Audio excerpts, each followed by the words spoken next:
దినచర్యల పాఠాలు.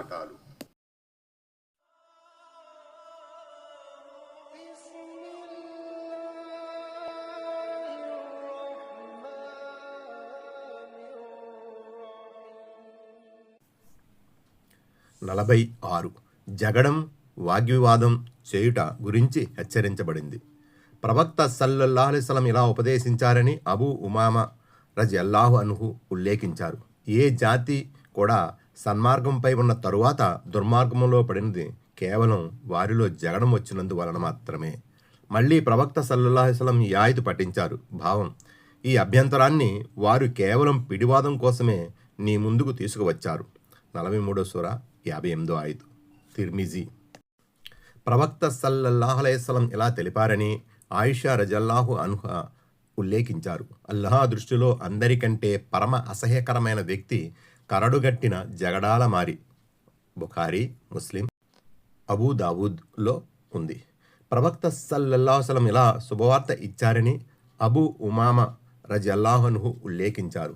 ఎవరైతే హక్కు తనదైనప్పటికీ వివాదాన్ని జగడాన్ని వదులుకుంటారో వారికి స్వర్గంలో నివాస స్థలం లభిస్తుందని నేను హామీ ఇస్తున్నాను. పరిహాసానికైనా అసత్యం చెప్పని వ్యక్తి కోసం స్వర్గం మధ్యలో నివాసం లభిస్తుందని నేను హామీ ఇస్తున్నాను. సదా తన గుణగణాల సంస్కరణ పట్ల శ్రద్ధ చూపే వ్యక్తికి స్వర్గపు అత్యున్నత భాగంలో నివాసం ప్రాప్తిస్తుందని నేను హామీ ఇస్తున్నాను.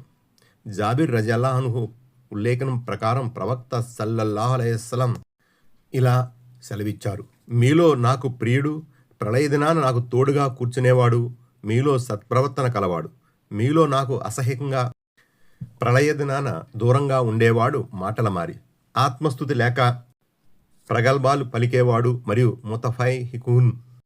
ప్రవక్త, మాటల మారి, ఆత్మస్థుతి లేక ప్రగల్భాలు పలికేవాళ్ళంటే మాకు తెలుసు, కానీ ముతఫైహికూన్ అంటే ఎవరు అని అడిగారు అనుచరులు. దానికి ప్రవక్త సల్లల్లాహు అలైహి వసల్లం ఇలా జవాబిచ్చారు: అహంకారులు. తిర్మిజీ.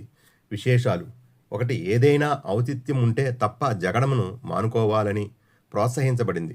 వివాదం అవసరమన్నా కూడా సరళంగా వాదించాలి. 2. జగడంలో కూడా కఠినత్వం గురించి హెచ్చరించబడింది. 3. వాగ్వివాదమును వ్యాపింపచేయుట దుర్మార్గమునకు ఒక గుర్తు. 4. ప్రవక్త సల్లల్లాహు అలైహి వసల్లం ప్రగల్భాలు పలికేవాడిని అసహించుకునేవారు. వారు ప్రళయ దినాన కూడా ప్రవక్త సల్లల్లాహు అలైహి వసల్లంతో దూరంగానే ఉంటారు. Please subscribe, touch bell, like this video, subscribe, get notified.